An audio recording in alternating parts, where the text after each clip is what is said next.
আসসালামু আলাইকুম রহমতুল্লাহ। সবাই কেমন আছেন? নিশ্চয়ই আশা করি আল্লাহর অশেষ রহমতে সবাই ভালো আছেন।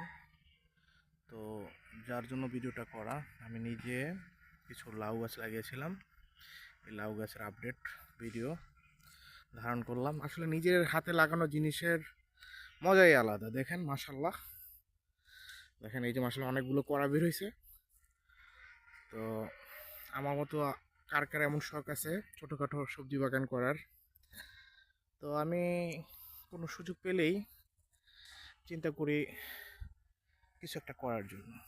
এখানে দুই জাতের লাউ আমি লাগিয়েছি। একটা হলো হাইব্রিড, প্রথম যেটা দেখালাম ওটা হলো হাইব্রিড। এটা হলো আমাদের দেশি লাউ। তো এটা বড় হতে অনেক সময় লাগে। এখানেও দুই তিনটা করা আসছে মাশাল্লাহ, দেখুন। তো সবাই দোয়া করবেন, ভালো থাকবেন। আসসালামু আলাইকুম, আল্লাহ হাফেজ।